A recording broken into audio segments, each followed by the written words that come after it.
ദാംപൂർ ഗ്രാമം പ്രകൃതി സൗന്ദര്യം കൊണ്ട് അനുഗ്രഹീതമായിരുന്നുവെങ്കിലും അവിടുത്തെ സാമൂഹിക വ്യവസ്ഥിതി രണ്ട് വ്യത്യസ്ത ധ്രുവങ്ങളിലായാണ് നിലകൊണ്ടിരുന്നത്. ഒരു വശത്ത് ആകാശത്തോളം ഉയർന്നു നിൽക്കുന്ന ചൗധരി രമേശിന്റെ വലിയ മാളിക, അതിനെ ഗ്രാമവാസികൾ സ്വർണ്ണക്കോട്ട എന്ന് വിളിച്ചു. മറുവശത്ത് മഴവിൽ അഴകുള്ള വയലുകൾക്കപ്പുറം ചിതറിക്കിടക്കുന്ന മണ്ണും വൈക്കോലും കൊണ്ടുമേഞ്ഞ സാധാരണക്കാരുടെ കുടിലുകൾ. ചൗധരിയുടെ മകൾ പായൽ വളർന്നത് ഈ അധികാരത്തിന്റെയും പണത്തിന്റെയും അപ്രമാദിത്വത്തിലായിരുന്നു. പുറം ലോകം അവൾക്ക് വെറും ഒരു കാഴ്ച മാത്രമായിരുന്നു. അവൾക്ക് ചുറ്റുമുള്ളവർ എപ്പോഴും തല കുനിച്ചു നിന്നു, അവളുടെ ആജ്ഞകൾക്കായി കാതോർത്തു. ലോകത്തെ മുഴുവൻ തന്റെ പിതാവിന്റെ പണം കൊണ്ട് വിലയ്ക്ക് വാങ്ങാൻ കഴിയുമെന്ന അഹങ്കാരം അവളുടെ ഓരോ ചലനത്തിലും ശ്വാസത്തിലും പ്രകടമായിരുന്നു. വില കൂടിയ വിദേശ നിർമ്മിത കാറുകളിൽ ഗ്രാമവീഥികളിലൂടെ അവൾ ചീറിപ്പായുമ്പോൾ ടയറുകൾ ഉയർത്തുന്ന പൊടിപടലങ്ങൾക്കിടയിൽ തന്റെ ജീവോപാധികൾ നഷ്ടപ്പെടുന്ന പാവപ്പെട്ട മനുഷ്യരെ അവൾ ഒരിക്കലും ശ്രദ്ധിച്ചിരുന്നില്ല. അവളുടെ കണ്ണുകളിൽ അവർ വെറും നിഴലുകൾ മാത്രമായിരുന്നു. പണത്തിനു മീതെ മറ്റൊരു സത്യമില്ലെന്ന് അവൾ ഉറച്ചു വിശ്വസിച്ചു. പ്രായത്തിനപ്പുറമുള്ള ഗൗരവവും മുഖത്ത് എപ്പോഴും തളം കെട്ടി നിൽക്കുന്ന പുച്ഛവും പായലിനെ ഗ്രാമവാസികളിൽ നിന്ന് അകറ്റി നിർത്തി. എന്നാൽ വിധി അവൾക്കായി കാത്തുവെച്ചത് മറ്റൊരു തിരക്കഥയായിരുന്നു. ഗ്രാമത്തിന്റെ മറ്റൊരു കോണിൽ നദി ഒഴുകുന്ന ശബ്ദം എപ്പോഴും കേൾക്കാവുന്ന ദൂരത്തുള്ള ഒരു ചെറിയ പുരയിടത്തിൽ അരുൺ എന്ന യുവാവ് തന്റെ ജീവിതം പടുത്തുയർത്തുകയായിരുന്നു. പണ്ട് അച്ഛന്റെ വിയോഗത്തോടെ ആ കുടുംബത്തിന്റെ ഭാരം അവന്റെ ചെറിയ തോളിലായി. അന്നു മുതൽ അവന് വിശ്രമമില്ലാത്ത പകലുകളായിരുന്നു. രോഗശയ്യയിലായ തന്റെ പ്രിയപ്പെട്ട അമ്മയെ സംരക്ഷിക്കുക എന്നതായിരുന്നു അവന്റെ ഏക ലക്ഷ്യം. അതിരാവിലെ സൂര്യൻ ഉദിക്കുന്നതിനു മുൻപേ അവൻ പാടത്തിറങ്ങും. മറ്റുള്ളവരുടെ നിലങ്ങളിൽ വിയർപ്പൊഴുക്കുമ്പോൾ അവൻ തന്റെ കഷ്ടപ്പാടുകളെ ഓർത്ത് പരാതിപ്പെട്ടില്ല. വൈകുന്നേരമായാൽ നദിക്കരയിൽ ഇരുന്ന് മീൻ പിടിക്കും. പിടിക്കുന്ന മീനുകളുമായി ചന്തയിലേക്ക് നടക്കുമ്പോൾ അവന്റെ ഉള്ളിൽ അമ്മയുടെ മരുന്നിനുള്ള പണം കണ്ടെത്താനുള്ള ആശ്വാസമായിരുന്നു. ദാരിദ്ര്യം അവന്റെ വീടിന്റെ വാതിലിൽ എപ്പോഴും മുട്ടി വിളിച്ചിരുന്നുവെങ്കിലും അരുണിന്റെ മനസ്സ് അചഞ്ചലമായിരുന്നു. അവന്റെ കണ്ണുകളിൽ ഒരു പ്രത്യേക തെളിച്ചമുണ്ടായിരുന്നു. അത് ആത്മാഭിമാനത്തിന്റെ വെളിച്ചമായിരുന്നു. പട്ടിണി കിടന്നാലും ആരുടെ മുന്നിലും കൈനീട്ടാൻ അവൻ തയ്യാറായില്ല. അവന്റെ കൊച്ചുലോകം അമ്മയും അവരുടെ ചിരിയും മാത്രമായിരുന്നു. ഗ്രാമത്തിലെ സമ്പന്നർ അവനെ പുച്ഛത്തോടെ നോക്കിയപ്പോഴും അവൻ തന്റെ അധ്വാനത്തിൽ സന്തോഷം കണ്ടെത്തി. ഒരു വൈകുന്നേരം ആകാശം ചുമന്നു തൊടുത്ത സമയം പായൽ തന്റെ ആഡംബര കാറിൽ നഗരത്തിൽ നിന്ന് മടങ്ങുകയായിരുന്നു. നദിക്കരയിലെ വിജനമായ പാതയിലൂടെ പോകുമ്പോൾ പെട്ടെന്ന് കാറിന്റെ എഞ്ചിൻ നിശ്ചലമായി. ഡ്രൈവർ എത്ര ശ്രമിച്ചിട്ടും കാർ അനങ്ങിയില്ല. വിജനമായ ആ സ്ഥലത്ത് പായലിന് ആദ്യമായി ഭയം തോന്നി. അഹങ്കാരം കൊണ്ട് വീർപ്പുമുട്ടിയിരുന്ന അവളുടെ ഉള്ളിൽ ആദ്യമായി ഭയത്തിന്റെ വേരുകൾ പടർന്നു. അവൾ കാറിൽ നിന്നിറങ്ങി ദേഷ്യത്തോടെ തന്റെ ഫോണിൽ നോക്കി. പക്ഷെ അവിടെ റേഞ്ച് ഉണ്ടായിരുന്നില്ല. ആ സമയത്താണ് നദിക്കരയിൽ നിന്ന് വലയുമായി കയറി വരുന്ന അരുണിനെ അവൾ കാണുന്നത്. ചെളിപുരണ്ട മുണ്ടും പഴയൊരു കുപ്പായവുമായിരുന്നു അവന്റെ വേഷം. മുഖത്ത് വിയർപ്പ് തുള്ളികൾ തിങ്ങി നിൽക്കുന്നുണ്ടായിരുന്നു. പായലിന്റെ കണ്ണിൽ അവൻ വെറും ഒരു ദരിദ്രനായ തൊഴിലാളിയായിരുന്നു. അവൾ അവനെ അടുത്തേക്ക് വിളിച്ചു. പതിവ് പോലെ ആജ്ഞാസ്വരത്തിൽ അവൾ ചോദിച്ചു, എടാ, നിനക്ക് വണ്ടി നന്നാക്കാൻ അറിയുമോ? അറിയില്ലെങ്കിൽ എങ്ങനെയെങ്കിലും ഇതിവിടെ നിന്ന് നീക്കിത്തരണം. അരുൺ ശാന്തനായി അവളെ നോക്കി. അവളുടെ കണ്ണുകളിലെ പുച്ഛം അവൻ കണ്ടില്ലെന്ന് നടിച്ചു. ഞാൻ മെക്കാനിക് ഒന്നുമല്ല, എങ്കിലും നോക്കാം, അവൻ വിനയത്തോടെ പറഞ്ഞു. അവൻ കാറിനടിയിൽ നോക്കുകയും ചില കാര്യങ്ങൾ ചെയ്യുകയും ചെയ്തു. പക്ഷേ തകരാർ വലുതായിരുന്നു. പായലിന് ക്ഷമ നശിച്ചു. അവൾ തന്റെ ബാഗിൽ നിന്ന് ഒരു കെട്ട് നോട്ടുകൾ എടുത്ത് അവന്റെ നേരെ നീട്ടി. ഇതൊരു അഡ്വാൻസ് ആയി വെച്ചോ. നീ പോയി ആരെയെങ്കിലും വിളിച്ചു കൊണ്ടുവന്ന് ഈ വണ്ടി ഇവിടുന്ന് മാറ്റിത്തരണം. എനിക്ക് നിന്റെ സഹായം വെറുതെ വേണ്ട. നീ എന്റെ ഭൃത്യനായി നിന്നാൽ ഇതിലും കൂടുതൽ തരാം. പായലിന്റെ വാക്കുകളിൽ പണത്തിന്റെ കൊഴുപ്പും മനുഷ്യത്വമില്ലായ്മയും നിറഞ്ഞു നിന്നു. അരുൺ ആ പണത്തിലേക്കോ അവളുടെ മുഖത്തേക്കോ നോക്കിയില്ല. അവൻ മെല്ലെ കൈകൾ കഴുകി എഴുന്നേറ്റു. അവളുടെ കണ്ണുകളിലേക്ക് നേരിട്ട് നോക്കിക്കൊണ്ട് അവൻ പറഞ്ഞു, ക്ഷമിക്കണം, നിങ്ങളുടെ പണമല്ല എന്റെ അന്തസ്. എന്റെ കൈകളിലെ ഈ ചെളി എന്റെ അധ്വാനത്തിൻ്റെതാണ്. എനിക്ക് പണത്തിനു വേണ്ടി ആരുടെയും മുന്നിൽ കുനിയേണ്ട ആവശ്യമില്ല. നിങ്ങൾക്ക് സഹായം വേണമെങ്കിൽ ഞാനത് മനുഷ്യത്വം കൊണ്ട് ചെയ്യാം, അല്ലാതെ പണത്തിനു വേണ്ടിയല്ല. അരുണിന്റെ ആ വാക്കുകൾ പായലിന്റെ ഉള്ളിൽ ഒരു വെള്ളിരി പോലെ പതിച്ചു. തന്റെ പണം കൊണ്ട് ആരെയും കീഴടക്കാമെന്ന് കരുതിയ പായലിന് അതൊരു വലിയ പ്രഹരമായിരുന്നു. ചെളിപുരണ്ട വസ്ത്രമിട്ട ഒരു ദരിദ്ര യുവാവിൽ നിന്ന് ഇത്രയും വലിയൊരു ആത്മവിശ്വാസവും തന്റെ ഇടവും അവൾ പ്രതീക്ഷിച്ചിരുന്നില്ല. അവന്റെ കണ്ണുകളിലെ ആ തെളിച്ചം തന്റെ അധികാരത്തേക്കാൾ വലുതാണെന്ന് അവൾക്ക് തോന്നിപ്പോയി. പായൽ നിശബ്ദയായി. അവളുടെ ഉള്ളിലെ അഹങ്കാരത്തിന്റെ മതിലുകളിൽ ആദ്യമായൊരു വിള്ളൽ വീണു. അന്ന് രാത്രി പായലിന് ഉറങ്ങാൻ കഴിഞ്ഞില്ല. തന്റെ കോട്ടയ്ക്കപ്പുറം ഇത്രയും അന്തസ്സുള്ള ഒരു ലോകമുണ്ടെന്ന് അവൾ തിരിച്ചറിയുകയായിരുന്നു. പായലിന്റെ ചിന്താഗതികൾ മാറാൻ തുടങ്ങിയത് ആ നദിക്കരയിലെ ആ വൈകുന്നേരത്തിൽ നിന്നായിരുന്നു. അവൾക്ക് മുന്നിൽ ഒരു പുതിയ മനുഷ്യനും ഒരു പുതിയ ജീവിത വീക്ഷണവും തുറക്കപ്പെടുകയായിരുന്നു. നദിക്കരയിലെ ആദ്യത്തെ കൂടിക്കാഴ്ച പായലിന്റെ മനസ്സിനെ ആകെ ഉഴുതുമറിച്ചിരുന്നു. തന്റെ കൊട്ടാരത്തിലെ പട്ടുമെത്തയിൽ കിടക്കുമ്പോഴും അരുണിന്റെ ആ വാക്കുകൾ അവളുടെ കാതുകളിൽ മുഴങ്ങിക്കൊണ്ടിരുന്നു. നിങ്ങളുടെ പണമല്ല, എന്റെ അധ്വാനമാണ് എന്റെ അന്തസ്സ്. പണം കൊണ്ട് അളക്കാൻ കഴിയാത്ത എന്തോ ഒന്ന് അരുണിലുണ്ടെന്ന് അവൾ തിരിച്ചറിഞ്ഞു. മെല്ലെ മെല്ലെ പായൽ തന്റെ ആഡംബരങ്ങളുടെ തടവറയിൽ നിന്ന് പുറത്തു കടക്കാൻ വെമ്പൽ കൊണ്ടു. കണ്ണാടിക്ക് മുന്നിൽ നിന്ന് വില കൂടിയ ആഭരണങ്ങളും പട്ടുടുപ്പുകളും നോക്കുമ്പോൾ അവൾക്ക് തന്നോട് തന്നെ പരിഹാസം തോന്നി. അവൾ അലമാരയുടെ മൂലയിൽ കിടന്നിരുന്ന സാധാരണമായ ഒരു പരുത്തി സാരി തിരഞ്ഞെടുത്തു. വജ്രമാലകൾക്ക് പകരം വെറും ഒരു കറുത്ത ചരട് കഴുത്തിലണിഞ്ഞു. തന്റെ പിതാവിന്റെ അധികാരത്തിന്റെ ചിഹ്നമായ കാർ ഉപേക്ഷിച്ച് അവൾ ഗ്രാമത്തിലെ ഇടവഴികളിലൂടെ നടക്കാൻ തുടങ്ങി. എന്നും വൈകുന്നേരം സൂര്യൻ ചക്രവാളത്തിൽ കുങ്കുമം വിതറുമ്പോൾ പായൽ ആ പഴയ നദിക്കരയിൽ അരുണിനെ കാത്തിരുന്നു. അരുൺ അവിടെ വല നന്നാക്കുന്നതോ അല്ലെങ്കിൽ മീൻ പിടിക്കുന്നതോ നോക്കി അവൾ മണിക്കൂറുകളോളം ഇരുന്നു. ആദ്യം അരുൺ അവളിൽ നിന്ന് അകലം പാലിച്ചുവെങ്കിലും പായലിന്റെ കണ്ണുകളിലെ മാറ്റം അവനെ അത്ഭുതപ്പെടുത്തി. അവൾ പഴയ അഹങ്കാരിയല്ലെന്ന് അവൻ തിരിച്ചറിഞ്ഞു. അവർ ഒരുമിച്ച് നദിക്കരയിലെ മണലിലൂടെ നടന്നു. ദാരിദ്ര്യം തന്റെ ചുറ്റുമുണ്ടായിട്ടും പ്രകൃതിയുടെ ഓരോ ചെറിയ ചലനത്തിലും അരുൺ കണ്ടെത്തുന്ന സന്തോഷം പായലിന് അത്ഭുതമായിരുന്നു. പഴുത്ത മാമ്പഴത്തിന്റെ മണവും മണ്ണിൽ പെയ്യുന്ന ആദ്യത്തെ മഴയുടെ ഗന്ധവും എങ്ങനെയാണ് ഒരാളെ ഇത്രയധികം സന്തോഷിപ്പിക്കുന്നതെന്ന് അവൾ പഠിച്ചു. ആ സംഭാഷണങ്ങൾക്കിടയിൽ ജാതിയുടെയും പണത്തിന്റെയും മതിലുകൾ തകർന്നു വീണു. അവർക്കിടയിൽ മനോഹരവും ശുദ്ധവുമായ ഒരു പ്രണയം പൂത്തുലഞ്ഞു. എന്നാൽ ഈ വസന്തം അധികകാലം നീണ്ടുനിന്നില്ല. ചൗധരി രമേശിന്റെ കണ്ണുകളിൽ ഗ്രാമത്തിലുടനീളം വ്യാപിച്ചിരുന്നു. തന്റെ ഏകമകൾ ഒരു ദരിദ്രനുമായി ചെങ്ങാത്തം കൂടുന്നു എന്ന വാർത്ത ചൗധരിയുടെ ചെവിയിലെത്തിയപ്പോൾ ദാംപൂരിലെ ആകാശം പെട്ടെന്ന് കറുത്തു. പ്രതാപിയായ ജമീന്ദാറുടെ അന്തസ്സിന് അത് വലിയൊരു ആഘാതമായിരുന്നു. തന്റെ അധികാരം കൊണ്ട് ആരെയും അടിച്ചമർത്തുന്ന ചൗധരി ആദ്യം പായലിനെ നേരിട്ടു. നമ്മുടെ കുടുംബത്തിന്റെ രക്തത്തിന് നിരക്കാത്ത ഈ ബന്ധം ഇവിടെ അവസാനിക്കണം എന്നായിരുന്നു അദ്ദേഹത്തിന്റെ അന്ത്യശാസനം. പായൽ ആദ്യമായി തന്റെ പിതാവിനെതിരെ ശബ്ദമുയർത്തി. പണമല്ല അച്ഛാ മനുഷ്യനെ നിർണയിക്കുന്നത് എന്ന അവളുടെ മറുപടി ചൗധരിയെ ക്രുദ്ധനാക്കി. അദ്ദേഹം അവളെ മാളികയുടെ ഏറ്റവും മുകളിലത്തെ മുറിയിൽ പൂട്ടിയിട്ടു. ജനലുകൾക്ക് കനത്ത ഇരുമ്പഴികൾ വെച്ചു. പുറം ലോകവുമായുള്ള അവളുടെ എല്ലാ ബന്ധങ്ങളും അദ്ദേഹം വിച്ഛേദിച്ചു. പായൽ ആ മുറികൾക്കുള്ളിൽ കരഞ്ഞു തളർന്നു. അരുണിനെ ഒരു നോക്കു കാണാൻ അവൾ ജനലഴികളിലൂടെ ദൂരേക്ക് നോക്കിയിരുന്നു. എന്നാൽ ചൗധരി അവിടം കൊണ്ടും നിർത്തിയില്ല. അരുണിനെ ഗ്രാമത്തിൽ നിന്ന് തുടച്ചു നീക്കാൻ അദ്ദേഹം തന്റെ സർവ്വസന്നാഹങ്ങളും ഉപയോഗിച്ചു. ഗ്രാമവാസികളെ വിളിച്ച് അദ്ദേഹം ആജ്ഞാപിച്ചു. അരുണിനാരും ജോലി നൽകരുത്, അവനോടാരും സംസാരിക്കരുത്. എന്റെ കൽപ്പന ലംഘിക്കുന്നവർ ഈ ഗ്രാമത്തിൽ ഉണ്ടാവില്ല. പിറ്റേന്ന് മുതൽ അരുണിന്റെ ജീവിതം ശ്വാസമുട്ടുന്നതായി മാറി. പതിവായി പണിക്ക് പോയിരുന്ന പാടങ്ങളിൽ നിന്ന് അവനെ ആട്ടിപ്പായിച്ചു. കടകളിൽ നിന്ന് അവന് ഭക്ഷണമോ മറ്റ് സാധനങ്ങളോ നിഷേധിക്കപ്പെട്ടു. ഏറ്റവും ക്രൂരമായത് അവന്റെ രോഗിയായ അമ്മയുടെ അവസ്ഥയായിരുന്നു. അവർക്ക് സ്ഥിരമായി മരുന്ന് നൽകിയിരുന്ന വൈദ്യനോടും കടയുടമയോടും ചൗധരി നേരിട്ട് ഭീഷണി മുഴക്കി. അരുൺ കയ്യിൽ പണവുമായി ചെന്നിട്ടും മരുന്നുകൾ നൽകാൻ ആരും തയ്യാറായില്ല. ചൗധരി സാഹിബിനെ ഞങ്ങൾക്ക് ഭയമാണ് അരുൺ, നീ ഇവിടുന്ന് പോകൂ എന്നതായിരുന്നു എല്ലാവരുടെയും മറുപടി. ഒറ്റപ്പെട്ട ഒരു ദ്വീപിൽ എന്ന പോലെ അരുൺ സ്വന്തം ഗ്രാമത്തിൽ അഭയാർത്ഥിയായി. പട്ടിണിയും അവഗണനയും അവന്റെ വീടിനെ പൊതിഞ്ഞു. മരുന്നില്ലാതെ അമ്മ വേദന കൊണ്ട് പുളയുന്നത് കാണുമ്പോൾ അവന്റെ ഹൃദയം നറുങ്ങി.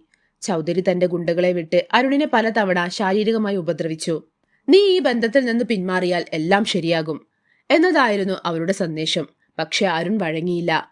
ശാരീരികമായ വേദനകളെക്കാൾ അവൻ വേദനിച്ചത് പായലിന്റെ ഏകാന്തതയായിരുന്നു. അവൻ രാത്രികളിൽ മാളികയുടെ മതിലിനപ്പുറം നിന്ന് അവളുടെ മുറിയിലെ വെളിച്ചം നോക്കി നിന്നു. തന്റെ പ്രണയവും അതിജീവിക്കാനുള്ള കഠിനമായ ദാരിദ്ര്യവും തമ്മിലുള്ള പോരാട്ടത്തിൽ അവൻ പതറാതെ നിന്നു. ചൗധരിയുടെ അധികാരം എത്ര വലുതാണെങ്കിലും പായലിനോടുള്ള അവന്റെ സ്നേഹത്തിന്റെ ശക്തി അതിനേക്കാൾ വലുതാണെന്ന് ആ നിശബ്ദ പോരാട്ടം തെളിയിച്ചു. പായലിനെ തടവറയിലാക്കിയും അരുണിനെ പട്ടിണിക്കിട്ടും ചൗധരി രമേശ് തീർത്ത ആ മതിലുകൾ പക്ഷെ അവരുടെ ഹൃദയങ്ങൾക്കിടയിലെ പ്രണയത്തെ തടയാൻ മാത്രം ശക്തമായിരുന്നില്ല. ദാംപൂർ ഗ്രാമത്തിന് മേൽ വിധി അതിന്റെ കറുത്ത പടം വിടർത്തുകയായിരുന്നു. ചൗധരി രമേശ് തീർത്ത ഉപരോധത്തിൽ അരുണിന്റെ കൊച്ചു വീട് ശ്വാസം മുട്ടി. കഴിഞ്ഞ ഏതാനും ദിവസങ്ങളായി ആ അടുപ്പിൽ തീ പുകഞ്ഞിരുന്നില്ല. പട്ടിണിയേക്കാൾ അരുണിനെ ഭയപ്പെടുത്തിയത് തന്റെ അമ്മയുടെ നിലയായിരുന്നു. മരുന്നും പരിചരണവും ഇല്ലാതെ അവർ ബോധരഹിതയായി കിടന്നു. ഓരോ ശ്വാസവും എടുക്കാൻ അവർ നടത്തുന്ന പോരാട്ടം അരുണിന്റെ ഹൃദയത്തെ കീറിമുറിച്ചു. ഗ്രാമത്തിലെ വൈദ്യന്മാരും മരുന്നുകടക്കാരും ചൗധരിയുടെ ക്രൂരമായ ആജ്ഞയ്ക്ക് മുന്നിൽ വാതിലുകൾ കൊട്ടിയടച്ചു. നിസ്സഹായതയുടെ അങ്ങേയറ്റത്ത് തന്റെ അമ്മയുടെ ജീവൻ കൺമുന്നിൽ അണഞ്ഞു പോകുന്നത് നോക്കി നിൽക്കാൻ മാത്രമേ ആ മകന് കഴിയുമായിരുന്നുള്ളൂ. അരുണിന്റെ ഈ തകർച്ച കാത്തിരുന്ന ചൗധരി രമേശ് തന്റെ അവസാനത്തെ കരു നീക്കി.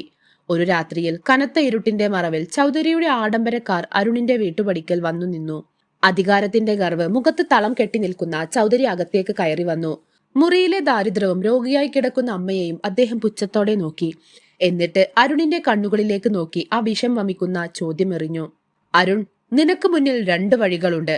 ഒന്നെങ്കിൽ പായലിന്റെ സ്നേഹം എന്ന നിന്റെ ഈ വിഡ്ഢിത്തം മുറുകെ പിടിച്ച് നിന്റെ അമ്മയുടെ മരണം കാണാം, അല്ലെങ്കിൽ ആ സ്നേഹം ഉപേക്ഷിച്ച് നിന്റെ അമ്മയെ രക്ഷിക്കാം. ഈ നിമിഷം എന്റെ കാറിൽ ഒരു ഡോക്ടറുണ്ട്, നിന്റെ അമ്മക്കുള്ള മരുന്നുകളുമുണ്ട്. തീരുമാനമെടുക്കാൻ നിനക്ക് നിമിഷങ്ങൾ മാത്രമാണുള്ളത്. നിന്റെ അമ്മയുടെ ശ്വാസം നിലക്കണോ അതോ പായലിനെ എനിക്ക് വിട്ടുതരണോ? അരുണിന്റെ ലോകം നിശ്ചലമായി. ഒരു വശത്ത് തന്റെ ആത്മാവിന്റെ ഭാഗമായ പായലും അവളുടെ വിശുദ്ധമായ പ്രണയവും, മറുവശത്ത് തന്നെ വളർത്തി വലുതാക്കിയ ഇപ്പോൾ മരണത്തോട് മല്ലിടുന്ന അമ്മ. പ്രണയത്തിനു വേണ്ടി സ്വന്തം അമ്മയെ മരണത്തിന് വിട്ടുകൊടുക്കുന്ന ഒരു മകനായി ജീവിക്കാൻ അവന് കഴിയുമായിരുന്നില്ല. ആ സ്നേഹം എത്ര പവിത്രമാണെങ്കിലും അമ്മയുടെ ജീവന് മുന്നിൽ അവൻ തോറ്റുകൊടുക്കേണ്ടി വന്നു. നിറഞ്ഞൊഴുകുന്ന കണ്ണുകളോടെ വിറക്കുന്ന ശബ്ദത്തിൽ അവൻ ചൗധരിയുടെ നിബന്ധനകൾക്ക് വഴങ്ങി. അതൊരു വെറും കീഴടങ്ങലായിരുന്നില്ല, സ്വന്തം ഹൃദയം ജീവനോടെ പിഴുതെടുത്ത് നൽകുന്നതിന് തുല്യമായിരുന്നു. പക്ഷെ ചൗധരിയുടെ ക്രൂരത അവിടെയും അവസാനിച്ചില്ല. അരുൺ ഗ്രാമം വിട്ടുപോയാൽ മാത്രം പോരാ, പായലിന്റെ ഉള്ളിൽ അവനോടുള്ള സ്നേഹത്തിന്റെ ഒരു അംശം പോലും ബാക്കിയുണ്ടാവരുത് എന്ന് അദ്ദേഹം ഉറപ്പിച്ചു. പായലിന്റെ മനസ്സിൽ അരുണിനെ ഒരു ചതിയനായി ചിത്രീകരിക്കാനായിരുന്നു അദ്ദേഹത്തിന്റെ നീക്കം. ചൗധരി ഒരു കടലാസും പേനയും അരുണിന് മുന്നിലേക്ക് നീട്ടി. അദ്ദേഹം പറഞ്ഞ വരികൾ എഴുതാൻ അവൻ നിർബന്ധിതനായി. പേന പിടിച്ച അരുണിന്റെ കൈകൾ വിറക്കുന്നുണ്ടായിരുന്നു. ഓരോ അക്ഷരവും എഴുതുമ്പോൾ അവന്റെ ഹൃദയത്തിൽ നിന്ന് രക്തം പൊടിയുന്നത് പോലെ അവന് തോന്നി. പായൽ, ഞാൻ നിന്നെ സ്നേഹിച്ചു എന്ന് നീ വിശ്വസിച്ചിട്ടുണ്ടെങ്കിൽ അത് നിന്റെ തെറ്റാണ്. എനിക്ക് എന്നും പണമായിരുന്നു വലുത്. നിന്റെ അച്ഛന്റെ സമ്പത്തിലേക്കുള്ള ഒരു പാലം മാത്രമായിരുന്നു നീ എനിക്ക്. ഇപ്പോൾ നിന്റെ അച്ഛൻ എനിക്ക് ചോദിച്ചതിലും വലിയൊരു തുക നൽകിയിരിക്കുന്നു. ഇത്രയും കാലം നിന്നെ സ്നേഹിക്കുന്നത് പോലെ അഭിനയിച്ചത് ഈ പണത്തിന് വേണ്ടിയാണ്. ഇപ്പോൾ എന്റെ ലക്ഷ്യം സഫലമായി. ഇനി നിന്നെ എനിക്ക് ആവശ്യമില്ല. ഈ പണവുമായി ഞാൻ ദൂരേക്ക് പോകുന്നു. ഇനിയൊരിക്കലും എന്നെ തിരയരുത്. ആ കത്തെഴുതി തീർത്തപ്പോൾ അരുൺ ഒരു ജീവച്ഛവമായി മാറിയിരുന്നു. തന്റെ പ്രണയത്തെയും അന്തസ്സിനെയും സ്വന്തം കൈപ്പടിയിൽ ഒറ്റിക്കൊടുത്ത ആ നിമിഷം അവന്റെ ആത്മാവ് തേങ്ങുകയായിരുന്നു. ചൗധരി തൃപ്തിയോടെ ആ കത്ത് വാങ്ങി. ഉടൻ തന്നെ ഡോക്ടർ അകത്തേക്ക് വരികയും അരുണിന്റെ അമ്മക്ക് കുത്തിവെപ്പുകളും മരുന്നുകളും നൽകുകയും ചെയ്തു. വാഗ്ദാനം ചെയ്തതുപോലെ ചൗധരിയുടെ ആൾക്കാർ അരുണിനെയും അമ്മയെയും അന്നു രാത്രി തന്നെ ഒരു ട്രക്കിൽ കയറ്റി ഗ്രാമത്തിന് പുറത്തേക്ക് കൊണ്ടുപോയി. നഗരത്തിന്റെ തിരക്കുകളിലേക്ക്, ആരും തിരിച്ചറിയാത്ത ഏതോ ഒരു കോണിലേക്ക് അവർ ഒഴുക്കിവിടപ്പെട്ടു. സ്വന്തം മണ്ണും പ്രണയവും നഷ്ടപ്പെട്ട അരുൺ ഇരുട്ടിലേക്ക് നോക്കി നിശബ്ദനായിരുന്നു. പിറ്റേന്ന് രാവിലെ തടവറയിൽ കഴിയുന്ന പായലിന്റെ മുന്നിലേക്ക് ചൗധരി ആ കത്തുമായി എത്തി. അരുണിന്റെ കൈപ്പട തിരിച്ചറിഞ്ഞ പായലിന് ആദ്യം വിശ്വസിക്കാൻ കഴിഞ്ഞില്ല. എന്നാൽ അതിലെ ഓരോ വാക്കും അവളുടെ ഹൃദയത്തിലേക്ക് ഈർച്ചവാൾ പോലെ കടന്നുപോയി. തന്നെ വഞ്ചിക്കുകയായിരുന്നുവെന്നും തന്റെ സ്നേഹം വെറും കച്ചവടമായിരുന്നുവെന്നും വിശ്വസിക്കേണ്ടി വന്ന ആ നിമിഷം പായൽ തകർന്നുപോയി. അവളുടെ കണ്ണുനീർ വറ്റി. ഉള്ളിലെ സ്നേഹം കടുത്ത കയ്പായി മാറി. അരുണിനോടുള്ള അടങ്ങാത്ത അനുരാഗം നിമിഷ നേരം കൊണ്ട് കഠിനമായ വെറുപ്പായി രൂപാന്തരപ്പെട്ടു. ചൗധരി രമേശിന്റെ കുതന്ത്രം വിജയിച്ചു. അദ്ദേഹം നിർമ്മിച്ച ആ നുണയുടെ മതിൽക്കെട്ടുകൾ പായലിനെയും അരുണിനെയും 2 ലോകങ്ങളിലേക്കാക്കി മാറ്റി. തന്റെ മകളെ രക്ഷിച്ചു എന്ന അഹങ്കാരത്തിൽ ചൗധരി ചിരിച്ചപ്പോൾ ഒരു പ്രണയം അവിടെ ആത്മബലി അർപ്പിക്കപ്പെടുകയായിരുന്നു. ദാംപൂർ ഗ്രാമത്തിന് അരുണും പായലും വെറും ഒരു ഓർമ്മകളായി മാറി. പായലിന്റെ മനസ്സിൽ അരുൺ ഒരു മരിക്കാത്ത വെറുപ്പായി അവശേഷിച്ചു. കാലത്തിന്റെ പ്രവാഹത്തിൽ ദാംപൂർ ഗ്രാമത്തിന്റെ മുഖച്ഛായ മാറിത്തുടങ്ങി. പക്ഷെ അതിനേക്കാൾ വേഗത്തിൽ മാറിയത് പായൽ എന്ന പെൺകുട്ടിയായിരുന്നു. അരുൺ നൽകിയ ആ കത്ത് അവളുടെ ഉള്ളിലെ നിഷ്കളങ്കയായ കാമുകിയെ എന്നേക്കുമായി കൊന്നുകളഞ്ഞു. താൻ ജീവനേക്കാൾ സ്നേഹിച്ചവൻ തന്റെ പണത്തിന് വേണ്ടി ഒറ്റുകൊടുത്തു എന്ന തിരിച്ചറിവ് അവളുടെ ഹൃദയത്തിൽ ഒരു കരിങ്കല്ലായി മാറി. ആ സ്നേഹനിധിയായ പെൺകുട്ടിയിൽ നിന്ന് ക്രൂരയും കർക്കശവുമായ സ്വഭാവമുള്ള ഒരു ബിസിനസ് വനിതയിലേക്കുള്ള മാറ്റം അതിവേഗമായിരുന്നു. ചൗധരി രമേശിന്റെ വിപുലമായ ബിസിനസ് സാമ്രാജ്യത്തിന്റെ നിയന്ത്രണം അവൾ തന്റെ കൈകളിലെടുത്തു. ചൗധരിയെ പോലും അത്ഭുതപ്പെടുത്തുന്ന വിധത്തിൽ അവൾ തീരുമാനങ്ങൾ എടുത്തു. അവൾക്ക് മുന്നിൽ നിൽക്കുന്നവർ അവളുടെ കണ്ണുകളിലെ തണുപ്പ് കണ്ട് ഭയന്നു. ആ കണ്ണുകളിൽ ഇപ്പോൾ പഴയ തിളക്കമില്ലായിരുന്നു. പകരം ആരെയും വെറുപ്പോടെ നോക്കുന്ന ഒരു ശൂന്യത മാത്രം. ദയ എന്ന വാക്ക് പായലിന്റെ നിഘണ്ടുവിൽ നിന്ന് മാഞ്ഞുപോയി. പ്രണയമെന്നത് വെറും ചതിയുടെ മറ്റൊരു പേരാണെന്നും പണം മാത്രമാണ് ലോകത്തിന്റെ ഏക സത്യമെന്നും അവൾ വിശ്വസിച്ചു. തൊഴിലാളികളോടും സാധാരണക്കാരോടും അവൾക്ക് യാതൊരു സഹതാപവും തോന്നിയില്ല. ഓരോ വർഷവും അവൾ തന്റെ സാമ്രാജ്യം വലുതാക്കി. ചൗധരി രമേശ് തന്റെ വിജയത്തിൽ അഹങ്കരിച്ചു. തന്റെ മകളെ ശരിയായ വഴിക്ക് കൊണ്ടുവന്നു എന്ന അന്ധമായ വിശ്വാസത്തിൽ അദ്ദേഹം അഭിമാനിച്ചു. എങ്കിലും പകൽ മുഴുവൻ നീളുന്ന തിരക്കുകൾക്കൊടുവിൽ രാത്രിയുടെ നിശബ്ദതയിൽ പായൽ തനിച്ചാകുമ്പോൾ അവളുടെ മനസ്സിലെ ഇരുമ്പുവാതിലുകൾ മെല്ലെ തുറക്കും. അപ്പോഴെല്ലാം ആ പഴയ പുഴക്കരയിലെ കാറ്റും അരുണിന്റെ ചിരിയും അവൾ അറിയാതെ ഓർമ്മയിൽ തെളിയും. ഉടൻ തന്നെ ആ ഓർമ്മകളെ ഒരു വെറുപ്പോടെ അവൾ കുഴിച്ചു മൂടും. അരുണിന്റെ മുഖം ഓർക്കുമ്പോൾ അവൾ തന്നോട് തന്നെ പറഞ്ഞുകൊണ്ടിരുന്നു, നീ വെറും ഒരു കച്ചവടക്കാരനായിരുന്നു. നിന്റെ ഓർമ്മകൾക്ക് പോലും എന്റെ ജീവിതത്തിൽ സ്ഥാനമില്ല. പക്ഷേ ആ വെറുപ്പിന്റെ ആഴം എത്രത്തോളമുണ്ടോ അത്രത്തോളം ആഴത്തിൽ അവൻ അവളുടെ ഉള്ളിൽ നീറിക്കൊണ്ടിരുന്നു. എന്നാൽ നഗരത്തിന്റെ മറ്റൊരു കോണിൽ ആരും അറിയാതെ അരുൺ ഒരു ജീവച്ഛവമായി തന്റെ ജീവിതം തള്ളി നീക്കുകയായിരുന്നു. ചൗധരി രമേശ് എറിഞ്ഞുകൊടുത്ത ആ രക്തം പുരണ്ട പണം അവൻ തൊട്ടില്ല. തന്റെ സ്നേഹത്തെ വിറ്റുകിട്ടിയ ആ പണം ഉപയോഗിക്കുന്നത് പ്രണയത്തെ അപമാനിക്കുന്നതിന് തുല്യമാണെന്ന് അവൻ വിശ്വസിച്ചു. അതുകൊണ്ട് തന്നെ നഗരത്തിലെ ഒരു ചെറിയ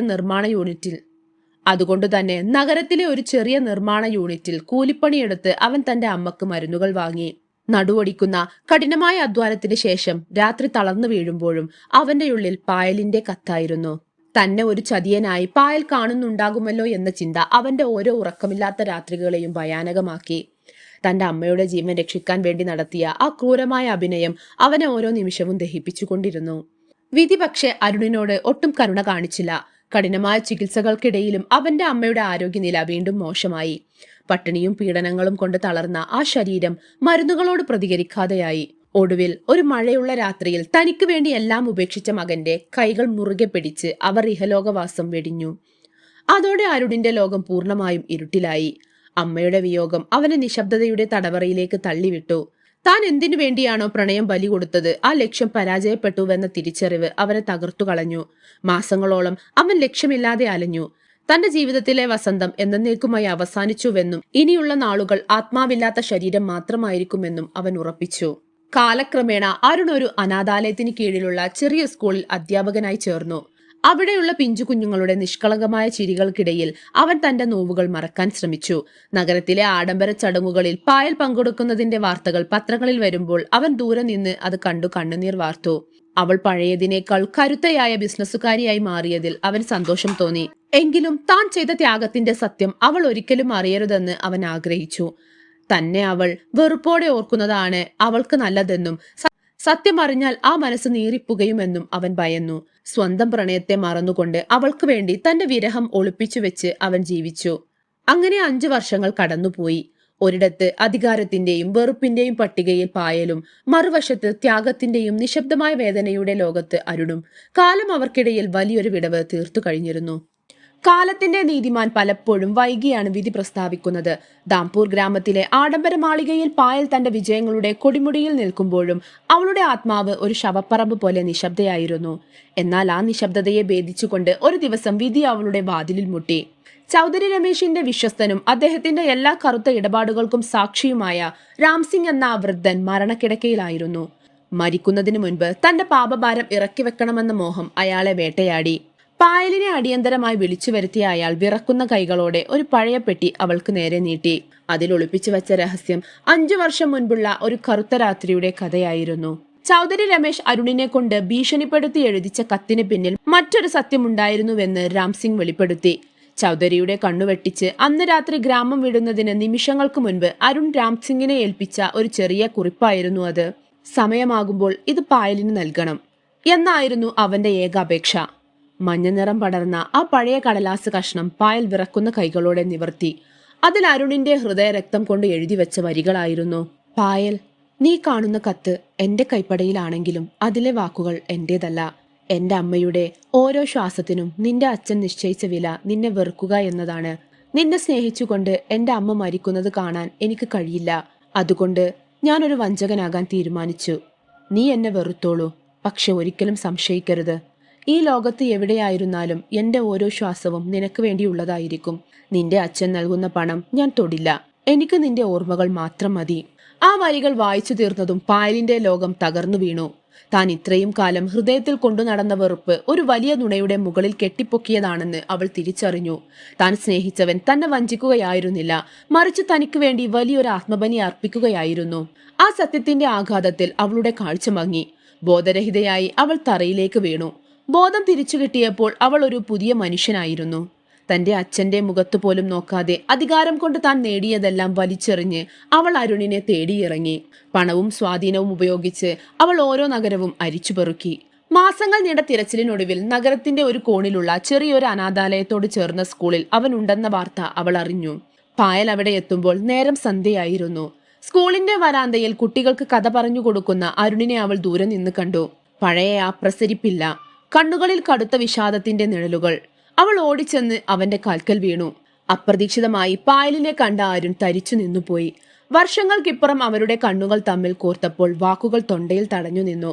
അരുൺ, എനിക്ക് മാപ്പു തരൂ. ഞാൻ നിന്നെ വെറുത്തു, നിന്റെ സ്നേഹത്തെ സംശയിച്ചു. പായൽ അലമുറയിട്ടു കരഞ്ഞു. നമുക്കെല്ലാം മറക്കാം അരുൺ. എന്റെ എല്ലാ സമ്പത്തും നിനക്കുള്ളതാണ്. നമുക്ക് ദാംപൂരിലേക്ക് മടങ്ങാം. വീണ്ടും പഴയതുപോലെ സ്നേഹിച്ചു തുടങ്ങാം. അവളുടെ വാക്കുകളിൽ പശ്ചാത്താപത്തിന്റെ തീ കത്തുന്നുണ്ടായിരുന്നു. എന്നാൽ അരുണിന്റെ പ്രതികരണം ശാന്തവും അത്രമേൽ വേദനിപ്പിക്കുന്നതുമായിരുന്നു. അവൻ മെല്ലെ അവളുടെ കൈകൾ വിടുവിച്ചു. അവന്റെ കണ്ണുകളിൽ ഇപ്പോൾ കണ്ണീരില്ലായിരുന്നു, പകരം മരവിച്ച ഒരു ശൂന്യത മാത്രം. പായൽ, അവൻ അങ്ങേയറ്റം ശാന്തമായി പറഞ്ഞു, അന്ന് ആ ഗ്രാമത്തിന്റെ അതിർത്തി കടന്നപ്പോൾ എന്റെ അമ്മയുടെ ചികിത്സക്കായി നിന്റെ അച്ഛന്റെ മുന്നിൽ ഞാൻ എന്റെ അന്തസ്സ് പണയം വെച്ചപ്പോൾ എന്റെ ഉള്ളിലെ കാമുകൻ മരിച്ചുപോയി. അന്ന് നീ എന്നെ വെറുത്തു തുടങ്ങിയപ്പോൾ ആ പ്രണയത്തിന്റെ ചിതയും എരിഞ്ഞു തീർന്നു. ഇപ്പോൾ നീ വന്നത് സത്യം അറിഞ്ഞിട്ടാണ്. പക്ഷേ ഈ 5 വർഷം ഞാൻ അനുഭവിച്ച ഏകാന്തതയ്ക്കും അമ്മയുടെ മരണത്തിനും എന്ത് പരിഹാരമാണുള്ളത്? എനിക്ക് നിന്നോട് പരാതിയില്ല. നിന്റെ അച്ഛനോടും ക്ഷമിച്ചിരിക്കുന്നു. പക്ഷെ പഴയതുപോലെ സ്നേഹിക്കാൻ ഇപ്പോൾ എന്റെ ഉള്ളിൽ ഒരു ഹൃദയമില്ല. ഈ കുട്ടികളാണിപ്പോൾ എന്റെ ലോകം. ഇവിടെ എനിക്ക് സമാധാനമുണ്ട്. അരുണിന്റെ ആ വാക്കുകൾ പായലിന്റെ അഹങ്കാരത്തിനും പണത്തിനും നൽകിയ ഏറ്റവും വലിയ ശിക്ഷയായിരുന്നു. അവൾക്ക് ലോകത്തെ മുഴുവൻ വാങ്ങാൻ കഴിഞ്ഞേക്കാം, പക്ഷെ അരുണിന്റെ നഷ്ടപ്പെട്ട സ്നേഹത്തെ തിരികെ വാങ്ങാൻ കഴിയില്ലെന്ന് അവൾ മനസ്സിലാക്കി. അരുൺ തന്റെ ക്ലാസ് മുറിയിലേക്ക് നടന്നു മറഞ്ഞു. പായൽ തന്റെ മാളികയിലേക്ക് മടങ്ങിയെങ്കിലും അതൊരു ശവപ്പെട്ടിയായി അവൾക്ക് തോന്നി. പണം കൊണ്ട് പ്രണയത്തെ തോൽപ്പിക്കാൻ ശ്രമിച്ച ചൗധരി രമേശ് തന്റെ മകളുടെ ആജീവാനന്ദ വെറുപ്പിന് ഇരയായി. മാളികയുടെ ഏകാന്തതയിൽ പായൽ ശിഷ്ടകാലം കഴിഞ്ഞു. അരുൺ തന്റെ ലളിതമായ ജീവിതത്തിലൂടെ സ്നേഹത്തിന്റെ അനശ്വരത തെളിയിച്ചു. ഒടുങ്ങാത്ത വിങ്ങലായി മാറിയ ആ പ്രണയകഥ ദാംപൂർ ഗ്രാമത്തിന്റെ കാറ്റിൽ ഇന്നും ഒരു തേങ്ങലായി അവശേഷിക്കുന്നു.